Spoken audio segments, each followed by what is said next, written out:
Well, the E23 is a big step forward for us at Enstone.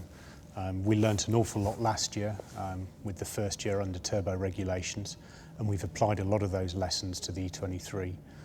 One very big aspect is the new power unit from Mercedes-AMG HPP, which we know gives us advantages in performance, reliability, drivability.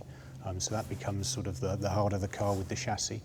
And then we've developed a lot of the rest of the car with the new regulations. So we expect going forward into 2015 that that's going to bring us a lot of performance and we'll be far, far more competitive than we were in 2014.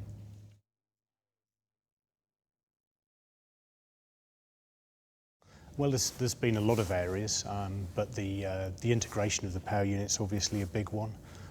The other big one is with the regulations. So the front of chassis regulations changed, and the nose regulations changed, and we've done a lot of work aerodynamically in that area to develop the car. One area particularly we've worked hard in is trying to generate consistent handling characteristics, because that was an area we struggled with last year's car. We've done a lot of work to make the car more consistent in 2015 so the drivers can get the best out of the package.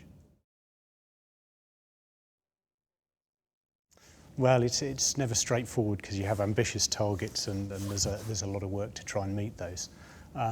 It has been quite a lot of work. A new power unit is a huge amount of work, and then dealing with the regulation changes, getting through homologation, there's a lot of aspects.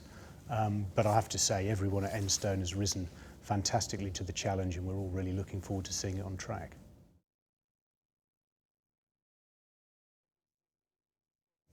Oh, it's very different. I think probably not as big a difference as E22 to sort of V8 cars, but still a significant difference because we learnt so much and we're able to apply the lessons from last year.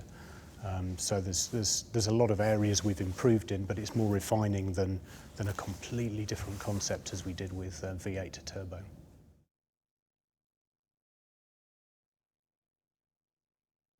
I think the development curve will be very strong. We've already got a very good aero program in place, and we're seeing some very promising results that'll knock on to upgrades in early races. And then on top of that, we've got mechanical upgrades in terms of suspension and brakes that are going to hit later in the year. So there's a strong development program.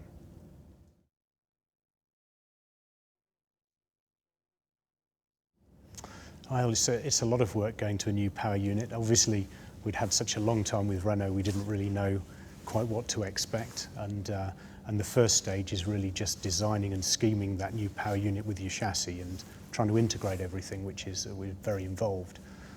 The other aspect is getting used to working with a new manufacturer. So there's a different way of supplying information, different operations, and that's been to learn. And there's different ways of doing things. But overall, I have to say, working with Mercedes-AMG HPP has been fantastic. They've really made the transition very easy to a new manufacturer.